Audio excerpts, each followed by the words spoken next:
Thousands of young girls and boys in Thailand have been abused beyond imagination, victims of a global sex trade. Some of these victims are fortunate enough to be cared for in refuges that work to rebuild their lives. But why should volunteers give their time, money, and energy to help these girls? If we exist only to pass on our selfish genes, why should we care? If we look at humanity basically being self-interested only, I think we miss a lot of what is actually within humanity. Within humanity, actually, we do have this instinct of nurture. I think we're all part of humanity. And if we see or understand that there's hurt, pain, and evil going on, I think it's every person's responsibility to try and do something about that.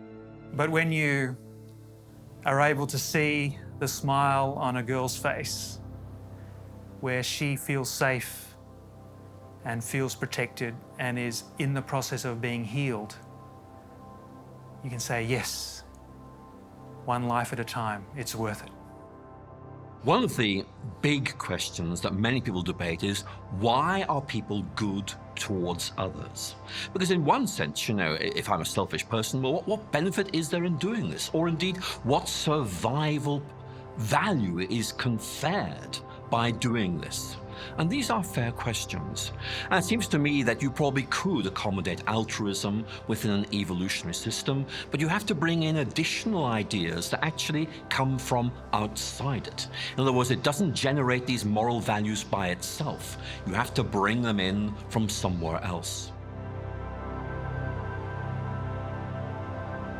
Millions of Christians are motivated to help others because of these deep intuitions about love and justice. They seek to help others even when they don't receive anything in return.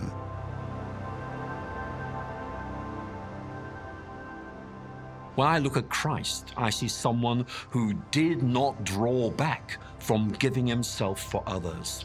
For Christians, that's a mandate. And it's one I accept with joy. But it means I'm always, to quote St. Paul, asking how I can look out for others, how I can reckon others to be better than myself, and modify not simply my thoughts, but my actions to reflect that. The Christian big picture gives you a wonderful scenario within which you can locate altruism with the greatest of ease. It's not about forcing something in that doesn't belong there. It's about seeing it fits perfectly into this way of looking at things.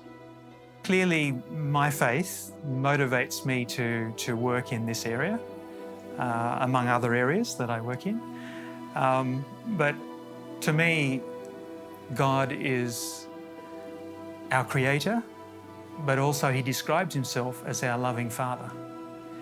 And for Him to see trauma amongst His children obviously hurts Him. And He's called on us who are believers to really be proactive in trying to heal and prevent hurt in this world.